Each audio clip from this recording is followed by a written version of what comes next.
नमस्कार, smart vision academy परिवार में मैं के सिंह करंट अफेयर्स के साथ आपका बहुत बहुत स्वागत एवं अभिनंदन करना चाहता हूं।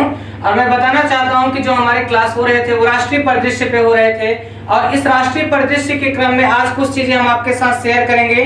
और कल की जो हमारी क्लास होगी उस पर हम आपके साथ जो जितने भी लेक्चर हम आपके साथ प्रोवाइड कराए हैं, डिलीवर कराए हैं, उस पर जो महत्वपूर्ण क्वेश्चन होंगे तो प्रश्नोत्तर श्रृंखला के माध्यम से हम सारे क्वेश्चन को कराने का प्रयास करेंगे, जो आगामी एग्जाम में आपके साथ महत्वपूर्ण भूमिका निभाएगा और हो सकता है डायरेक्ट हिट आपकी क्लास से ही नजर आए। तो आइए आज के परिदृश्य में हम यहाँ पर देखते हैं आपके साथ।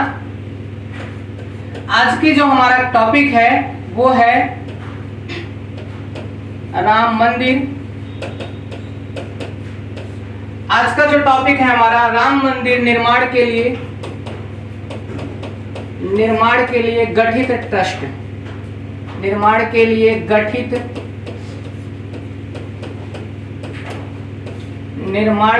गठित ट्रस्ट।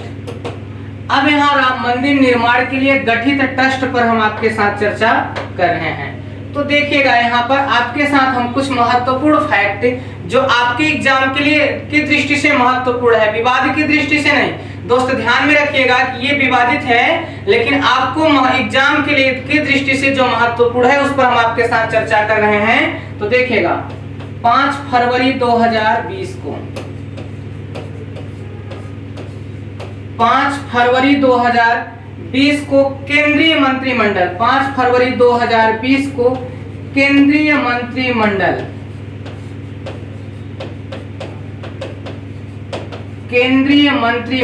के द्वारा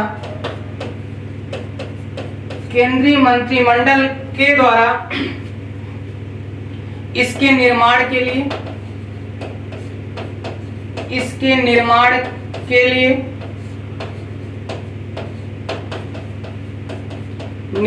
लिए एक 15 सदस्यीय ट्रस्ट का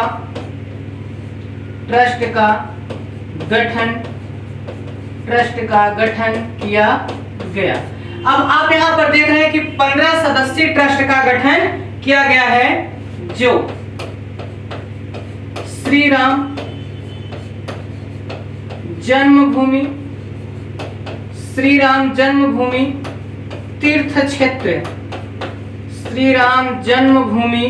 तीर्थ क्षेत्र के नाम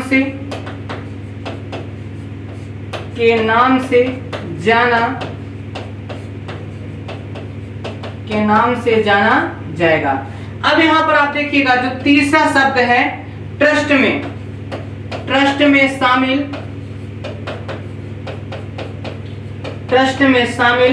15 सदस्यों में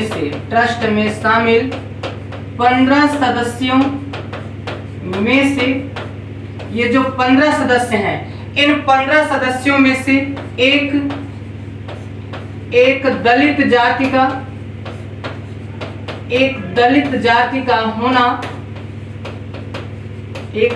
जाति का होना अनिवार्य।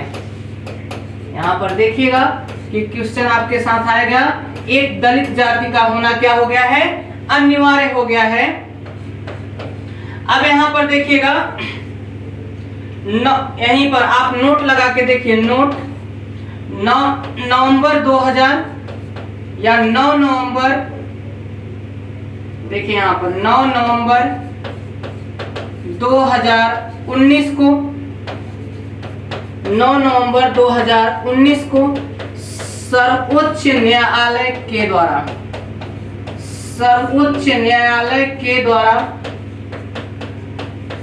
राम जन्मभूमि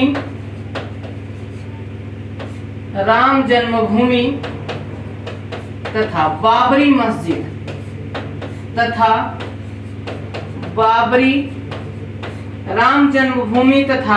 बाबरी मस्जिद के मामले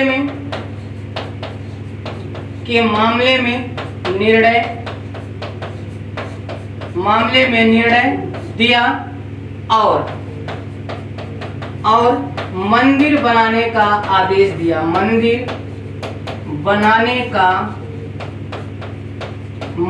बनाने का आदेश किया। यहां पर आप देखिएगा नेक्स्ट पॉइंट इसके साथ जुड़ेगा। नेक्स्ट पॉइंट में आप देखिए मंदिर निर्माण के लिए, मंदिर निर्माण के लिए 67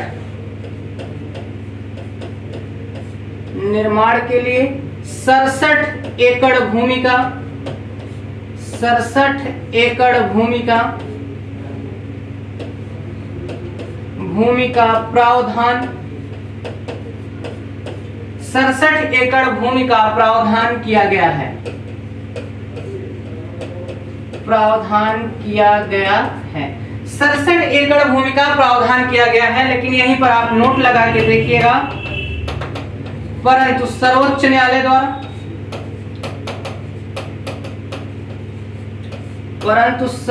न्यायालय द्वारा यूपी सरकार को 5 एकड़ भूमि, यूपी सरकार को 5 एकड़ भूमि, यूपी सरकार को 5 एकड़ भूमि सुन्नी वक्फ बोर्ड, जो बाबरी मस्जिद से संबंधित थी, सुन्नी वक्फ बोर्ड को देने का आदेश दिया है। अब इसमें कुछ और पॉइंट जुड़ते हैं दोस्तों, देखिएगा। प्रारंभ में केंद्र सरकार के द्वारा, प्रारंभ में केंद्र सरकार द्वारा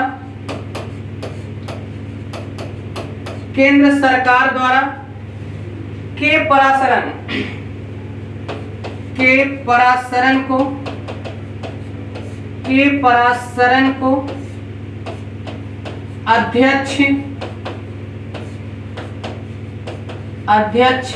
नियुक्त किया था, परंतु 6 फरवरी 2020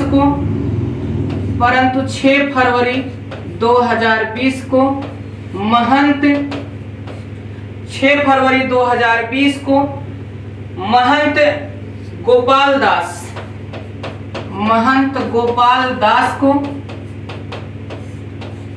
गोपाल दास को इसका अध्यक्ष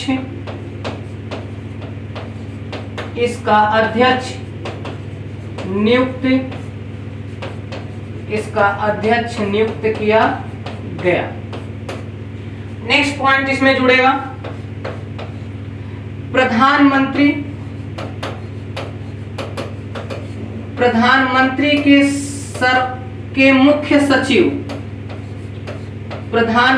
के मुख्य सचिव भूपेंद्र मिश्रा, याद रखिएगा नाम आप, मुख्य सचिव भूपेंद्र मिश्रा को अधोसंरचना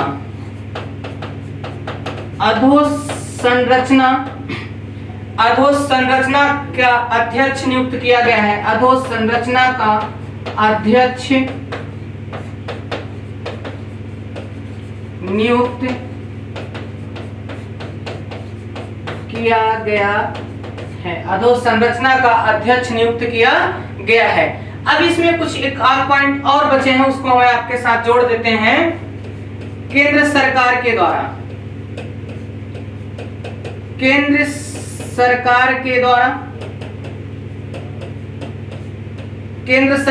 द्वारा ट्रस्ट में 1 रुपए की धनराशि देकर 1 रुपए की धनराशि देकर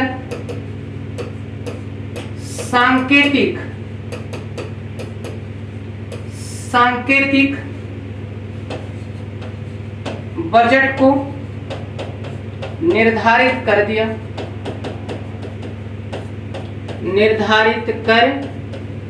दिया। अब यहां पर देखिएगा, इस ट्रस्ट के गठन, केंद्र सरकार ने कहा कि ट्रस्ट के गठन के बाद गठन के बाद केंद्र सरकार के द्वारा मंदिर निर्माण पर खर्च की जिम्मेवारी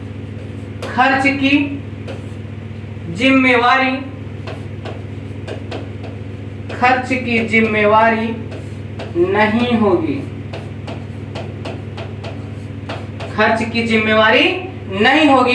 ये प्रकरण रहे आपके राम मंदिर ट्रस्ट निर्माण के जो गठन किए गए हैं। तो आइए इस पर एक बार फिर से चर्चा कर लेते हैं हम।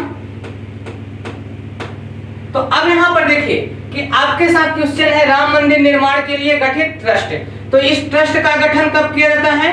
तो इस ट्रस्ट का गठन दोस्त किया गया 5 फरवरी 2020 को। किसके आधार पर? तो केंद्रीय मंत्रिमंडल के द्वारा किया जाता है। अब कितने सदस्य शामिल होते हैं? तो आप ध्यान में रखना कि इसमें 15 सदस्यीय ट्रस्ट का गठन किया गया। लेकिन एक महत्वपूर्ण शब्द होता है कि यहाँ पर श्री राम जन्मभूमि तीर्थ क्षेत्र के नाम से इस ट्रस्ट को जाना जाएगा। साथ में आप यहाँ पर देखिएगा कि ट्रस्ट में शामिल जो 15 सदस्यीय टीम है, 15 सदस्यीय टीम में एक दलित जाति का व्यक्ति होना अनिवार्य है। यहाँ देखिएगा कि इससे पहले 9 नवंबर 2019 को सर्वोच्च न्यायालय के द्वारा राम जन्मभूमि और बाबरी मस्जिद के मामले का निर्णय दिया गया और मंदिर बनाने का आदेश दे दिया जाता है भारत सरकार का सर्वोच्च न्यायालय, जिसे आप सुप्रीम कोर्ट के नाम से जानते हैं। अब यहाँ पर देखिएगा आप कि मंदिर निर्माण के लिए 67 एकड़ भूमि का प्रावधान किया गया है। परंतु यहाँ पर आपको नोट लगा के मैं चर्चा कर दिया हूं, परंतु सर्वोच्च न्यायालय ने यूपी गवर्नमेंट को यह आदेश दिया कि जो बाबरी मस्जिद के लिए मुकदमा लड़ रहे थे न्यायालय में, वो सुन्नी वक्फ बोर्ड थे, उनको आप 5 एकड़ भूमि सुन्नी वक्फ बोर्ड को आवंटित कराएंगे। यह आदेश दिया भारत का सर्वोच्च न्यायालय। प्रारंभ में केंद्र सरकार के द्वारा के पराशरन एक व्यक्ति थे, के पराशरन को इसका अध्यक्ष नियुक्त किया गया था। लेकिन ध्यान में रखिएगा 6 फरवरी 2020 को क्वेश्चन पूछा जाएगा कि के पराशरन के बाद कब इसकी अध्यक्षता महंत गोपाल दास ने संभाली? तो आंसर होगा 6 फरवरी 2020। और पूछा जाए कि के पराशरन के बाद इसके अध्यक्ष कौन है, तो आप बताएंगे महंत गोपाल दास को इसका अध्यक्ष नियुक्त किया गया।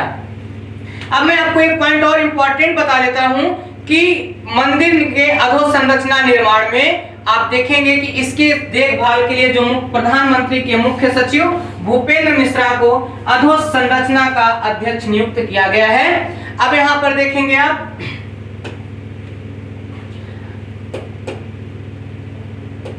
अब देखिए यहाँ पर केंद्र सरकार के द्वारा ट्रस्ट में सर्वप्रथम 1 रुपए की धनराशि, कितने रुपए की? न तो 1 करोड़ न तो 10 करोड़, 1 रुपए की धनराशि को आवंटित किया गया। और बाद में कहा गया कि ट्रस्ट के गठन के बाद केंद्र सरकार के द्वारा मंदिर निर्माण पर खर्च की जिम्मेवारी नहीं होगी। यही आपको महत्वपूर्ण फैक्ट मैं बता दूं कि जो भारत में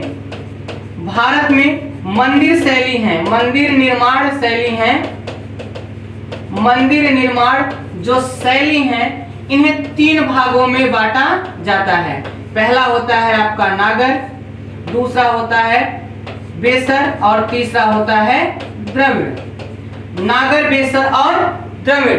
तो अब आप देखेंगे कि राम जन्मभूमि इन्हीं 3 में से एक के आधार पर निर्धारित किया जाएगा और यह विश्व की 8वीं विरासत के रूप में बनाई जाएगी। 8वीं विरासत के रूप में बनने के बाद जानी जाएगी।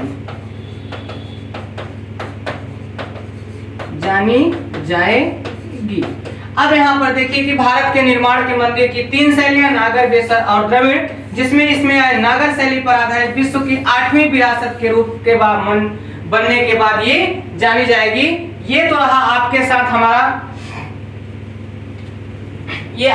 हमारा रहा राम मंदिर निर्माण के लिए ट्रस्ट का गठन। अब हम इसके साथ आपके यहाँ चर्चा कर रहे हैं, कुछ चीजें आपके साथ और चर्चा करते हैं। तो आज का हमारा टॉपिक जो होगा वो यहाँ पर एक टॉपिक के साथ हम चर्चा करेंगे आपके लिए राष्ट्रीय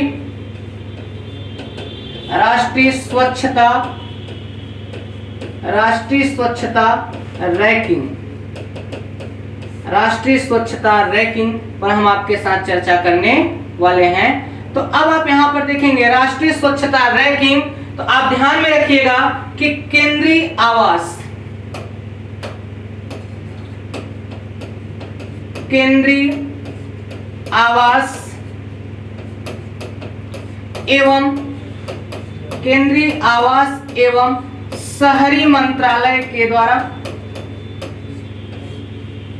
आवास एवं शहरी मंत्रालय के द्वारा इसका गठन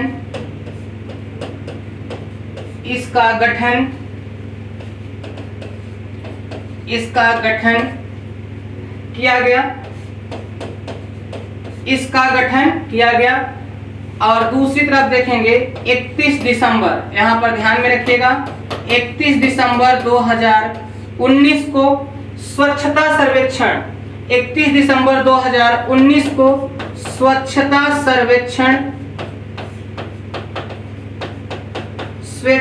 सर्वेक्षण 2020 की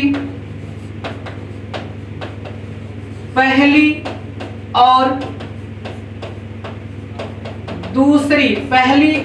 दूसरी तिमाही, ध्यान में रखना, पहली और दूसरी तिमाही की समीक्षा, दूसरी तिमाही की परिणाम की घोषणा की गई। अब यहाँ पर तीसरा शब्द देखिएगा, परिणाम की घोषणा की गई। इसमें दो आधार को दो भागों में बांटा गया, पहला आधार है 10 लाख से अधिक जनसंख्या वाला शहर, 10 लाख से अधिक जनसंख्या वाला शहर। और दूसरा आधार बनाया जाता है 1 लाख से लेकर 10 लाख तक जनसंख्या वाला शहर। इन दो को आधार बनाकर स्वच्छता रैंकिंग सर्वेक्षण की बात की गई। अब आप यहां पर देखिएगा आगे, यहां पर देखिए 10 लाख से अधिक आबादी वाले शहरों में, 10 लाख से अधिक आबादी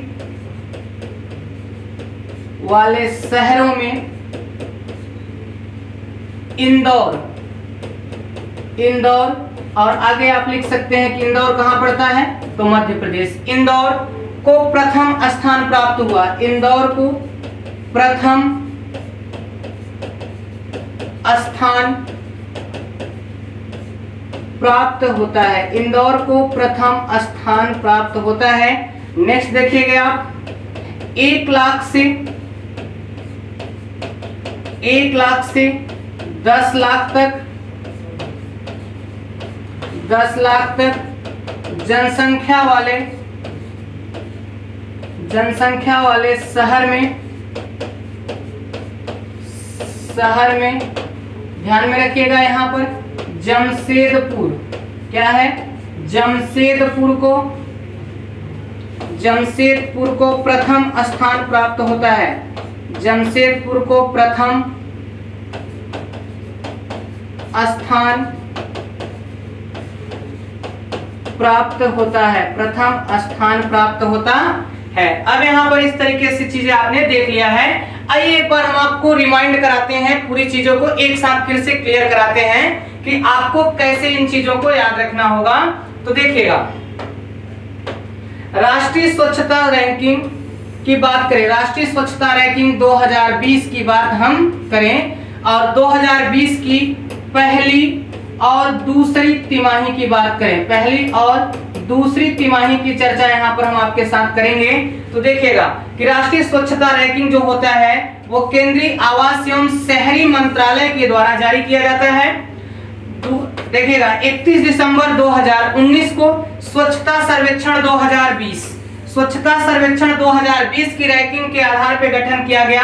31 दिसंबर 2019 को पहली और दूसरी तिमाही की परिणाम की घोषणा की गई, लेकिन इस परिणामों को दो भागों में बांट दिया गया। पहला इसका आधार बनाया गया 10 लाख से अधिक जनसंख्या वाले शहर और दूसरा आधार बनाया गया 1 लाख से लेकर 10 लाख तक के जनसंख्या वाले शहर। ठीक है दोस्त, तो अब यहां तक देख लीजिए आप कि 10 लाख तक और 1 लाख से 10 लाख के बीच। अब देखिएगा 10 लाख से अधिक आबादी वाले शहरों में इंदौर जो मध्य प्रदेश राज्य में पड़ता है को प्रथम स्थान प्राप्त होता है। नेक्स्ट क्वेश्चन देखिएगा यहाँ पर बनने के लिए 1 लाख से 10 लाख तक जनसंख्या वाले शहर में जमशेदपुर को प्रथम स्थान प्राप्त होता है। ये रहा आपके साथ स्वच्छता रैंकिंग 2020 की चर्चा। आज के साथ एक और टॉपिक हम आपके साथ चर्चा करेंगे कि भारतीय रेलवे ने एक बहुत बड़ी उपलब्धि हासिल की है और अपशिष्ट पदार्थों से ऊर्जा बना ली है। तो हम आपको चर्चा करेंगे कि अपशिष्ट पदार्थों से ऊर्जा बना ली तो इसका कारखाना कहाँ स्थापित किया गया और ये किस टेक्नोलॉजी पर स्थापित है आपका अपशिष्ट ऊर्जा केंद्र। तो अब देखेंगे हमारा जो टॉपिक होगा अगला, उस पर हम चर्चा करेंगे आपके साथ भारतीय रेलवे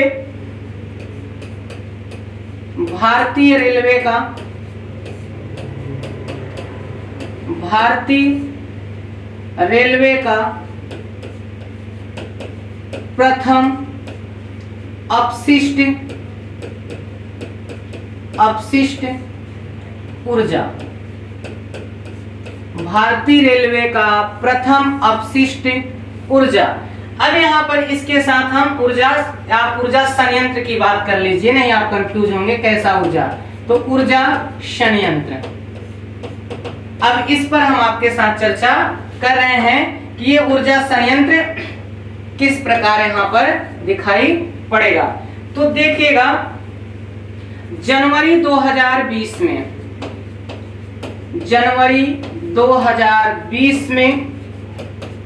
भारतीय रेलवे द्वारा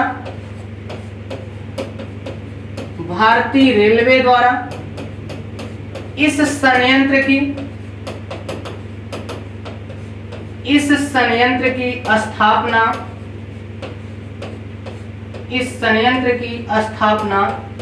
की गई। अब इस संयंत्र की स्थापना जनवरी 2020 में की गई। अब इसके साथ आप देखिएगा इस निर्माण संयंत्र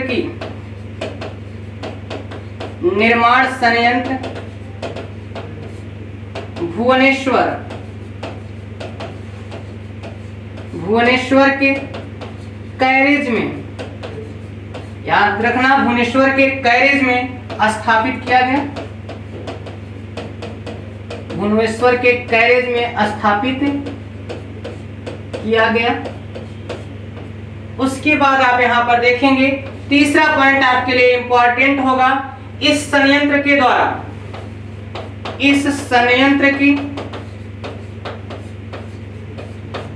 प्रतिदिन क्षमता 500 केजी अपशिष्ट से ऊर्जा का निर्माण, यह 500 केजी अपशिष्ट के द्वारा ऊर्जा का निर्माण कर देगा। अब यहां पर देखिएगा यह पेटेंट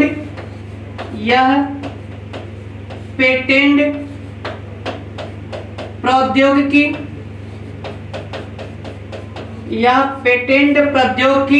पॉलीवुड पर